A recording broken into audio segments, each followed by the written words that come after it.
আসসালামু আলাইকুম। আজকের এই কেকটি ছিল একটা চকলেট ওভারলোডেড কেক।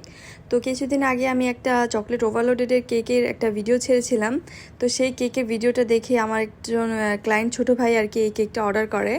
তো ওর নাকি এই কেকটা দেখে অনেক পছন্দ হয়েছিল। তো চেয়েছিলাম যে ওই ডিজাইনেরই সেমই করব, বাট একটু ডিফারেন্স রেখেছিলাম কেকটাতে। কিছু আর কি গোল্ডেন কয়েন্স অ্যাড করেছিলাম। তো ফার্স্টে আমি যে কেকের বেসটা ছিল এটা প্রচুর পরিমাণে চকলেট গানাশ দিয়ে আর কি চকলেটের ভিতরে আর কি ক্রাম কোট করেছি আর কি। প্রত্যেকটা লেয়ারের মধ্যে প্রচুর পরিমাণে চকলেট গানাশ ইউজ করা হয়েছে, আর তার ভিতরে চকলেট ক্রিম। আর এরপর আমি এখানে কিছু যখন আমি ক্রাম কোট করা হয়ে গেছে, ক্রিমটা উপরে আর কি দেওয়া শেষ, তো এরপর আমি এখানে চকলেট গানাশ দিয়ে উপরে ড্রিপিং করছিলাম উপরে। তো এরপর সাইড দিয়ে একটু ড্রিপিং করে দিয়েছি, তো কেকটা যেমন চকলেট ফ্লেভারের কেকগুলো হয় নর্মালি। তো এরপর এখানে আমি একটা কেকসিকলস বানিয়েছি চকলেটের, তো সেটা আমি অ্যাড করেছি। আর সাথে কিছু চকলেট বার আর চকলেট কি ছোট ছোট বার ছিল, সেগুলো আমি রেডি করি।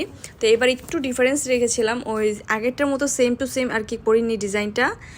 আর এরপর আমি এখানে যে চকলেট টপার্সগুলো আমি বানিয়েছিলাম, এটা নাকি ডার্ক চকলেট দিয়ে আমি রেডি করেছি, সেগুলো আমি সব একটার পর একটা আর কি সাইড বাই সাইড লাগিয়ে দিচ্ছিলাম।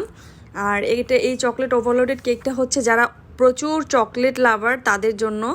এটাতে প্রচুর পরিমাণে চকলেট চিপস, চকো চিপস আর চকলেট ইউজ করা হয়। কেকটা খেতে ভীষণ দারুণ হয় টেস্টটা। তো যার জন্য এই কেকটা অনেক আর কি ফেমাস একটা চকলেট ওভারলোডেড কেক এটা। আর এটার সাথে কিছু আর কি চকলেট গোল্ডেন আর কি বার ইউজ করেছি, যেটাকে কয়েনও বলে। তো সেগুলো ইউজ করার পর এই হচ্ছে আমার সেই কেকটা।